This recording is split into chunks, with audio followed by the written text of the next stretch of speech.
Hi friends, today we're covering my favorite Dior products. Now listen, I don't have each and every Dior beauty product. I have my favorites, and during the course of this makeup routine, I will say these are the products that I have for this step, and I don't have a Dior product, so we're gonna use something else that is considered still a fave. And if you haven't watched my FOMO is okay video where I cover reasons why I didn't pick up Pat McGrath's Bloom Quads, car horn, and Addiction Tokyo's limited edition palette, and the comments were incredible. I appreciate all of your support in this endeavor of not buying so much, and I found the best way to mitigate FOMO or just lessen the unease one feels if they miss out on a limited edition product or they tell themselves, no, I'm not buying that new thing, is to go through your collection. And I speak for myself, let me know down below if you do this as well. When you go through your favorites, when you actually get in the drawers or whatever you hold your makeup in, you start to feel like this, why am I buying more makeup? But also you are reminded of makeup products that you probably forgot about that are still remarkable, that perform well, are still your favorite. And I wanted to venture into maybe more brand focused videos in decluttering or gathering my favorites from decluttering. And in this video, wanted to focus on Dior because I got a lot of Dior, and Dior hold high in my collection. I notably the highlighters. I think Dior Beauty, both tiers within the brand, because there's the Luxe line, and then there, I guess would still consider the Luxe line, but more makeup artist driven in terms of the clear packaging, the Backstage line. Those highlighters are wonderful as well. But I also had other favorites that I wanted to share, and also mention the Dior products that are on my radar, but I'm holding back, and I will share reasons why as well. Now that we've gotten that intro out the way, it's time for you to come in a little closer. That's enough. Now, clearly the first step we would begin with is complexion, and Dior has quite a complexion product. Allow me to briefly visit the Sephora app just so I have an idea of what's currently available from Dior Beauty in the complexion category. Most notably, what comes to mind is their Backstage foundation, the Backstage Face and Body Foundation, which I think many compare to the MAC Face and Body Foundation. It comes in a similarly constructed bottle with the press drop, and the reason why I didn't buy this foundation is because it is far too perfumey on me. But what I do have is their Forever Skin Correct. I bought this in April of 2023. It is way past its suggested shelf life, as the suggested shelf life is 6 months.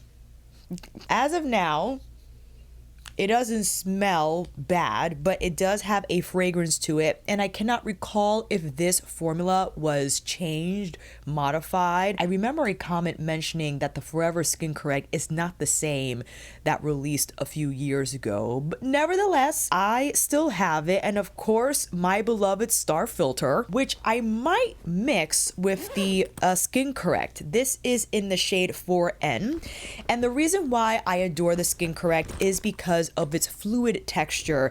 It's not formulated as your typical liquid concealers. They tend to be on the creamier, tighter side, which is understandable naturally because concealers are meant to deliver a higher dose of coverage compared to its foundation counterpart. But the Forever Skin Correct, I would say it's more of like a light to medium coverage concealer. Not only is appreciated for better under eye texture and blending, but just to be placed all over the face because, for spot treating blemishes or heavily discolored parts of your face. I will mix this with what for this year from Dior, in my opinion, is one of their star products, and it is called the Star Filter. The Forever Glow Star Filter. I have this in 3, multi-use in regards to where you can apply it on your face. You could use it exclusively as a highlighter, or as I'm about to do now, mix it with your favorite complexion product. I'm going to use my Danessa palette here, slapping on a little bit of 4N. and mixing that with the 3N. Now, I could go directly on my face, but I have been favoring using a palette instead. I think it just allows for better mixing. 3N, just so you can see the difference in color here. 3N is definitely a little lighter than 4, but I think it's going to adjust the color for me better. And that's where we're going to get mixy and slap that on. Ooh, placing that on the skin. And perfect. When mixing 4N and 3 together, it adjusts the skin tone in a way that, because 4N can look pretty warm on me, but it's considered neutral, noted by the N letter. Despite that, if I apply too much, it can be a little warm on my complexion. But when mixed with the star filter, it places it right where I need it to go. And also an opportunity, if I need, to apply a little bit more on those just more blemished portions on my face. And you see how the star filter is giving extra glow wham, okay? Now, something I wish Dior products didn't have is fragrance. That is my negative comment, my critique, and personal, I understand, because I don't like fragrance in my makeup. I think it's just overwhelming and also not great for sensitive skin. I mean, if it was springtime, I would not be able to apply this combination. The sneezing would not stop. But before and after spring, I can use Dior products successfully without going into a sneeze frenzy. And when I do, it's a delight. I think solid performance from these products. And again, I can't speak highly enough of the star filter. Multifunctional, like you had seen, can be mixed with any complexion product to give it that extra sheen and glow, or can be placed here higher on the cheekbones. And I could have purchased 4. I just wanted to purchase 1 shade because that's just more practical. Because 3 on me, I can use as pinpoint highlighting, or I can use it to mix it with my other foundation products, and it won't lighten the foundation shade so drastically that it will look ghostly on me. So that's why I settled on shade 3, and it's been working well, quite nicely. Now, here's the issue. I don't have a lighter color for under the eyes, so I'm gonna use the same concoction with just a little bit of the Natasha Denona. I'm dotting this directly on my cocktail because I just want a little more brightening here under the eyes. And I think this will serve quite well because the star filter is mixed in and it will give a little bit of glow here under the eyes. You know what I mean? Now, if you're not into that, if you want a completely matte, not in terms of the finish, obviously, because it's a cream product, but if you don't want any pearl left behind or pearl applied under the eyes, then you might have to tap on a different section of your palette if you are using one. That's nice. Everything is looking smooth and blended, and I do enjoy the star filter for its light reflecting properties because it does bounce off light from these blemished portions, making them appear less noticeable. Dior Backstage or Dior Beauty, I can't recall which one, does have a brow product, but I will be using my trusted Benefit Goof Proof pencil in 3.5. But before the brows, we can go in with one of their Backstage products, the Face and Body Powder No Powder. I'm like flipping because I can't read. I have this in 3N3 Neutral, Professional Performance Perfecting Translucent Powder, Natural Radiant Blur Effect, All Day Matte Finish. I like this powder a lot, and shame on me for not using it more often, but it's I guess you would consider this baked, within the baked category. And I think what's appealing about it is that it appears lightweight, virtually a powder but not a powder on the skin. It does not appear dry on my face, and because of that baked texture, I can't detect if it has pearl in it. It's just, again, combined with the star filter, it does have an extraordinarily blurring effect on the skin. And with that said, we're going to get a big mama brush for this. And since we're buffing, I gotta go in with my Bobodo and Tuckahoe collab brush. This probably will add a little bit more coverage naturally. See that?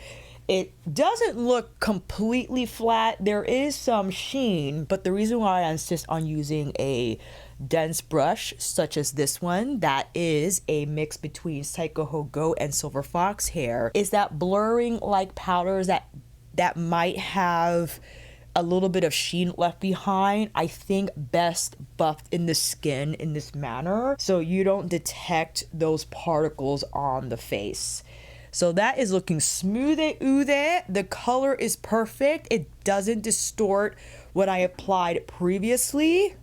And also I like to run the powder through my brows before going in with a pencil because it dries them up a bit and it makes the penciling easier. Ooh, I gotta use that powder more often. Now notice I applied it on the majority of my face and did not use it for under the eyes. I've been using my Suku blurring blush, which is a blush, but because of its light color and its blurring effect, I apply that shade under the eyes and have been for the last few weeks. That has been my go-to for under eye powdering. And this is the only shade I have in the Backstage Powder No Powder. I don't think it wise to purchase a color exclusively for my under eyes. It's just too much product for that task. I'd rather use other products in my collection. I mentioned the Suku, but also Mother's Under Eye Blurring Powder is a fantastic choice and one that I have heavily used for under eye powdering. And if I do under eye powder, I mean, it is light. I'm talking right here on the lower inner part of my eye.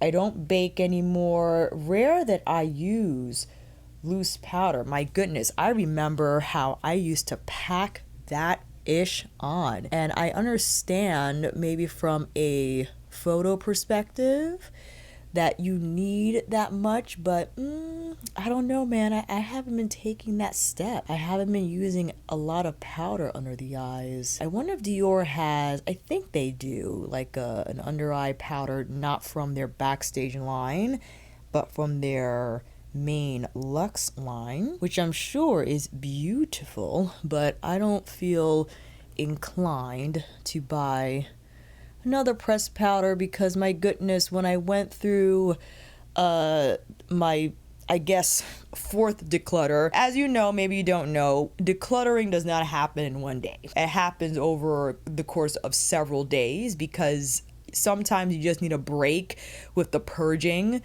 Some days you are ruthless and others you're more empathetic with what you decide to keep or throw away or give away. I had to tackle another portion of my makeup collection and that's what I did today, and I encountered all these Dior products. I'm like, you know what, we're gonna come on here and talk about the Dior. Now just to make sure the under eyes got a little bit of love, I am Sugu 101 Ufu, right, like just here, right on the inner part of the under eyes. That looks beautiful. Now Dior recently released contour sticks. I gotta pull this up. I thought it was hilarious when seeing the shades. The jump from light to tan is ridiculous. If you look at these swatches on the wrists, I mean, you're going from a grayish tone to orange. And even on someone of my complexion, I mean, I don't want that color. I don't want that shade to be used as contour or as bronzer. I think it's just weird. I don't know what happened in manufacturing. I don't know who approved of this shade. I mean, my apologies. They went from light tan to medium. The medium makes sense, but the tan does not. I think we needed at least 5 shades at the most, because that's a huge jump even from medium to deep, and tan doesn't even belong in this lineup. The undertone is just completely off. Everything else is more neutral, cool base, and then you got 02 in the mix. Explain that one to me, Dior. Instead, I will be using my Westman Atelier face a Face Trace contour stick in Truffle. I think there was another shade added to the lineup. I'm not entirely sure, but I got this. You know what I mean? I don't need another contour stick. And I actually have other contour sticks. Do I? I think so. I just have to find them because I reorganized a lot of makeup and placed it in different drawers. Now it's just a matter of remembering where I put everything. But I like the Westman Atelier stick. I think it's a fantastic texture. It's easy to blend. And Truffle is just right for me now. Maybe during the winter time, it might be a little too toasty for me, but I think for the summertime and right now with what's going on, it serves me just well. Okay, I mean, let me just start with the highlighters now. Again, as I had said, Dior produces some of my most favorite highlighter formulas, ranging from powders to gelée textures in a variety of different finishes and formulas from both their Backstage brand and their main luxe brand. These are my three standout examples. The original Dior Backstage Glow Face palette. When this hit the scene, my goodness, it was a lot of people's favorites just from its smooth, finely milled pressed formula, the fact that it just melted into your cheekbones and left behind the most gorgeous glow. It still does, and I'm kicking myself for giving the original compact away. It wasn't this one. The original compact was heavier and it had both the top and bottom look like this design. Oh my god, I was an idiot for giving that away. The Dior Skin Nude Luminizer. The nude luminizer formulas, or just the luminizer formulas, look at that shine. It is crazy, crazy. And now the Dior Forever Couture Luminizer, this comes in the fabric compact. My apologies, the exposure is a little too high. So not quite designed like this silver guy, but I have 06 Coral. These were a mixture between highlighters and like blush topper moments, right? And this has a little more texture than the luminizer, but isn't that still beautiful? And I have all five. I got all five of the Backstage Face Glow palettes. That was in 01 Universal. We have 02 in Glitz. We have, let's see, 03 Pure Gold, 04 Rose Gold, and 05 Copper Gold. Those three, the Rose Gold and the Copper Gold, house a texture that was a little more, when I say gritty, I mean not as finely milled as what's found in 01 and 02. Definitely a lot more reflective and a stronger base of color. I mean, my gosh, that is just shiny. And they perform well still. Even this guy, 02, just look, I mean, my gosh. And every time a new highlighter hit the shelf, I just thought about these Dior highlighters because I'm like, why would I buy any other highlighter from here on out? I must be an idiot because I think they still perform well. Even if they are a few years old and way past the suggested shelf life, they still hit, all right? And speaking of highlighters, the Glow Maximizers. Watch out. If you want to get crazy, combining the Maximizers with the Backstage or the Luminizer or the Forever, out of control. Absolutely and utterly. Do I have a blush? I think so. Drat, I don't have it with me now. It's the blushes that come in this compact. This is actually a Quint. I wanted to keep the Quint on standby because another favorite of mine, we'll get into that when hitting the eyeshadow. The blushes, a favorite, I think. I like the Backstage Rosy Glow blush formula. It's a little dry for me. Let me know down below if that has been your experience. I have 04 Coral, and I haven't picked up any of the newer shades. I think it's okay, but what got me is this one right here. I remember when I saw this for the first time, and I was like, ooh, Alicia, you gotta be out of your mind. I still am. This was not a regret. I am happy with this purchase. The Dior Show 10 Couleurs palette, eyeshadow palette 001 Mitzah edition. Also 6-month shelf. The 6-month thing, Dior, please give us a little mo. This is an eyeshadow palette, but I used some of these powders as blushes because, whoa, since they are eyeshadows, they will pack more of a punch on the cheeks. It doesn't matter, they still blend well. And what held me back from purchasing, I guess 002, I'm not entirely sure, it was the compact with the flower embroidery design. Oh, it was in the basket. I remember specifically adding to basket, but I felt terrible spending that much money on a palette that I knew I wouldn't use as often as I should because I have not been using her as often as I should have. And since then, have not purchased that palette. I don't care if it goes on sale. I'm not getting it. I don't need it. Back to the cheeks. My goodness. Okay, we got a lot of options here. I think, you know what? I'm feeling the rose gold. Let's do a little bit of rose gold. And before that, we're gonna get into the Rosy, and I'll apply this first on the cheeks and then apply the Backstage on top. Is about to get crazy. The maximizers are wonderful because they leave ample color behind, but they also leave just beautiful shine without, in my opinion, over accentuating texture. Naturally, because of the higher pearl finish, is going to accentuate maybe a little more than what you would like. That is completely up to you, and maybe you can do the powdering of the apples of your cheeks first, something with more blurring power, which we kind of did with the Backstage Powder No Powder product. But I just love just the color and the heat it leaves behind. And because it's a liquid, it will set up well for the slightly drier texture that exists in this palette. Are we about to do this? 100%. And we're gonna layer it on, get a little crazy with the gradients, okay?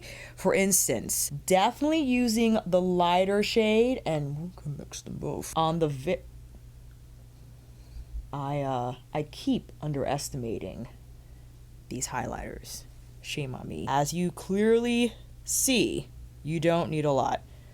You don't need a lot from this formula. It is outrageously shiny. Tappity tap, right? And we can also do a little buffing because, my heavens, the shine factor on these highlighters is just crazy. And a little bit of the pink, not so much to add more blush, but if you wanted to add a little more shine on the very tops of your cheekbones, or excuse me, wrong region of the face, the apples of the cheeks. Now keep in mind, this is a highlighter product and will appear texture or will enhance it. But if you want a little bit of that shine left behind, you could take some buffing over that region and then it will kind of smooth it out a little bit more. Whoa. Whoa. I had to visit the ladies' room, excuse me. And I also took a look at my bathroom mirror because sometimes it's hard for me to tell in this lighting situation, but I just wanted to note that I can see the texture here on my skin. I have a lot of pores going on, but at the same time, because it's so shiny and smooth on that part of my face, I don't mind the fact that you can see my little, I guess, my clogged pores, because that's just my skin and I don't mind. I'm not one to advertise smooth skin all the time. Like, skin's an organ, okay? It's alive and it's working constantly, and some days are gonna look more bumpy than others, and I don't really care about that. I also don't mind the fact that you can see when the light hits it directly some of the particles more so than others, which I think detected here, found in the gold, rose gold, and copper lineup versus the first two. The first two are more pearl finished, more fine, maybe with the exception of 02, because 02 has, these here have a little more reflectivity than these here. This is a lot smoother, right, versus what's above. Maybe hard to tell from the swatch. Maybe you could tell from my fingertips just the texture difference between those two. And again, you can see there's a lot more reflectivity in this guy here versus the more smooth pearl finish from this pan here. I love them both. Can't lie. Now for eyeshadows, we have the Backstage 9-panner. This was the only 9-panner I purchased. There were several that seduced me, but I ignored those temptations. In 03003, excuse me, Amber Neutrals, the more like copper warmish kind of setup. This was cool. I liked it. I remember bringing this along for a trip and it served me well, providing a variety of different looks just based on the fact that there were several finishes in that 9-panner, or really 8 because the 9th one was like a cream eye primer gig. But my favorite has to be the Quince. And I remember when these released how wildly impressed everyone was. The 5 Couleur eyeshadow palette, this is in 689 Mitzah. And from then, has many colorways have been released. I can't tell which ones are like the older ones or the new ones, but Mitzah is one of my favorite colorways. And why not? We could go in with this quad, or quint, excuse me, for the eyeshadow portion of this duo video. And what I like about the Quince is the various textures found in the compact. You have the more matte, you have the satin. I guess you can consider these satin. The middle one too, satin, I guess. And this is like the more glitzy type of a finish. And overall, I think well-performing shadows for luxury, because luxury is used to be known for, I don't think as much anymore, a little drier in texture, not much color, just like washes of color versus eyeshadow color. No, the Quince were giving. The Quince were giving. Everyone was pleasantly surprised. And, you know I'm going real pink here on the center of my face. I don't know if this is a good idea, but we're gonna follow suit. I'm going in with this more maroon just to set up the outer corner. Again, not surprised by the easy pickup and the easy blend of these textures. I think phenomenal, and you get ample product from these pans. Look how big they are. And the color edits are sensational across the board. There's something for everyone in regards to having more neutral cool, neutral warm, rosy, violet, blue, olive. I have the olive one. The olive one is just outrageously beautiful. Ooh, what are we gonna do with the center of the eye? Because I use this more burgundy maroon to set up the brackets. Maybe we could do more the taupe. Taupe is always a good idea. I'm taking my Tuckahoe Bobodo Collab Nebulae brush to pick up enough of that shade, enveloping my entire lid. Oh, that's pretty. The textures for these, is it baked? I feel like this is still pressed, but because there's like a mound in the pan, it gives the impression that they're baked, but they're satin, but has just great pickup. And this color I can slap on my entire eye and it leaves behind just enough of that smokiness and sculpting characteristic about it that gives shading but doesn't appear overly smoky on my entire eye. I think this is the reason why I got this Quinn. It's because of that shade right there. Moving and grooving that first shade to create a smoother gradient. Why do I need to buy more eyeshadow? As I look at my Viseart drawer, just laughing at me. I'm sure you've gone through this too. When you use Viseart shadows, you question, why bother with anything else? And now I'm having an exciting moment because I haven't used this Quinn in a while, and I am immediately reminded why I bought this and why I was happy with it and still am. We took that more beigey shade and I'm using this color on the inner part of my eye. Now, not as highlighty as I would like. I need a little more distinction, but it's fine because we got these. Well, that was the first one. Actually, let me use 01 because the more pearl is going to increase the highlight effect of that warmer beige shade I applied on the inner corner. And I'm taking the more rose gold shade and I'm placing it on the inner lower part of my eye just for a bit of coloring there. Now, I didn't go in with the darker plum matte. I could maybe just to introduce a touch more shading. I don't want to completely overtake my outer corner with this shade. I just want to introduce a little more definition here. I started with the idea placing just a bit, but now it kind of turned into more of a smoked out liner situation, and that's cool.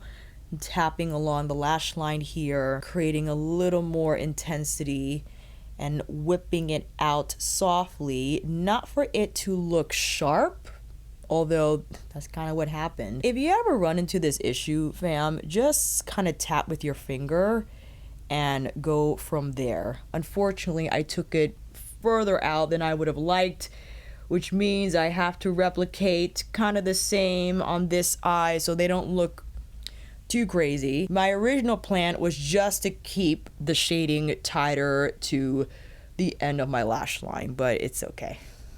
What are you gonna do? I could kind of blend it down. That might be a little easier. Yes. Does that work? And I'm whipping that brush along my lid just so I can smooth out the first color and the second shade that I applied on the eyes. Ooh, we're looking good. Cheeks are looking so shiny. I could also use the powder no powder on the center of my face just to dial down the shine a little bit, but we're gonna keep it. We're committing to this. Lips. I always think about Lexi John when I talk about lipsticks because she has all the lipsticks. I might have at most 5 Dior lip products. The most notable one I own is the Rouge Dior in the satin finish 449 Dansante. It is super beige. I mean, this is super glam beige.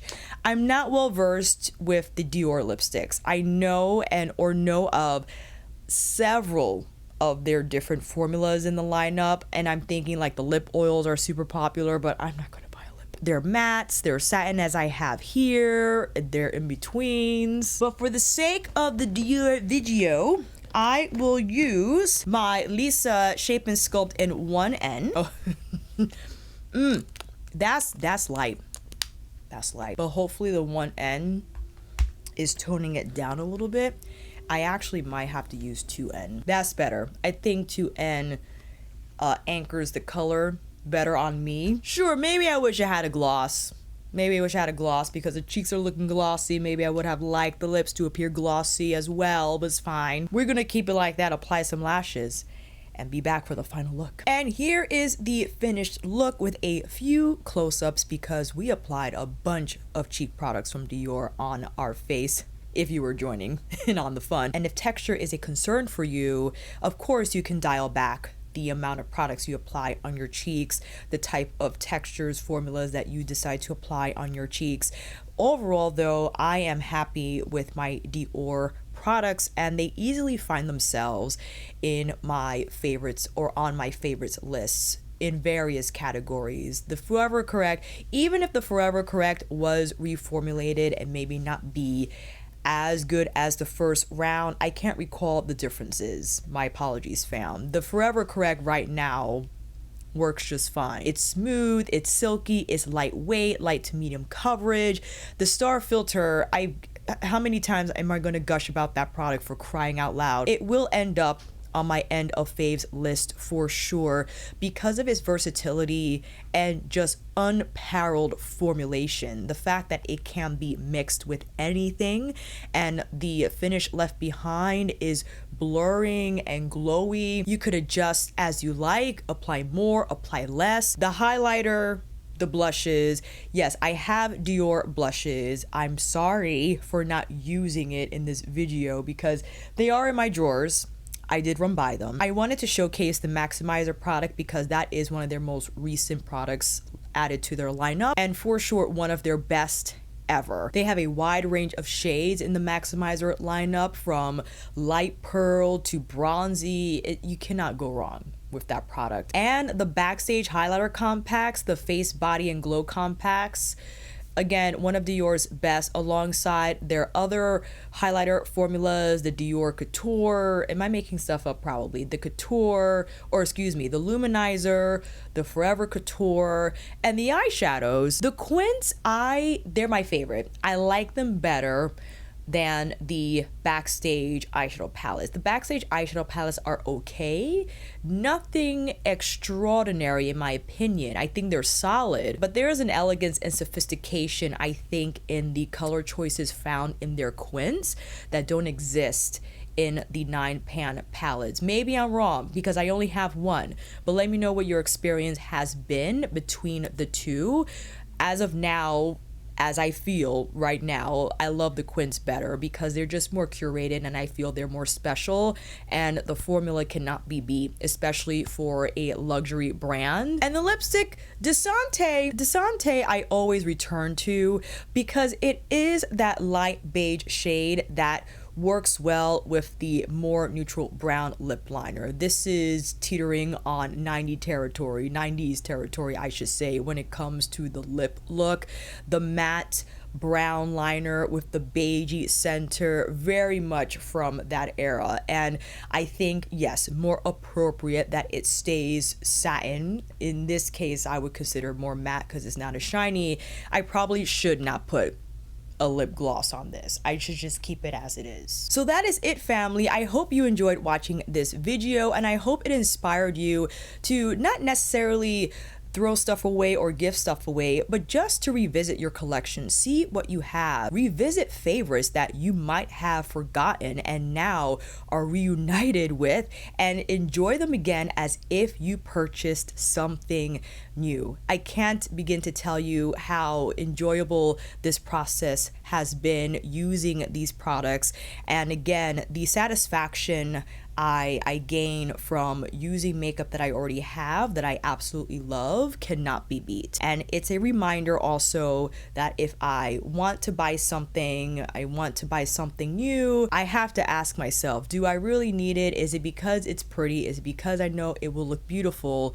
My makeup right now, I mean, let me know if it don't look that great. I could take the criticism, yes, especially when it comes to my skin texture, 100%. No one's gonna tell and stop me in the street, oh, you use this for your foundation, this for your highlighter, that for your blush, and that for your eyeshadow. They're not gonna know. They're just gonna say, wow, you look beautiful. I love your makeup. What did you use? And that's what stops me in my tracks. The fact that I am validating purchasing a new thing because it's from this brand, and as if someone else is going to tell what it is when I wear it. The only reason that it has power over me and influencing a purchase from me is the fact that if I put it on the internet, it will automatically be identified as this specific new product and be recognized as such. But the reality is, if I'm just wearing this out and about as I should repeatedly, no one's gonna know the difference. So that's where I sit with it.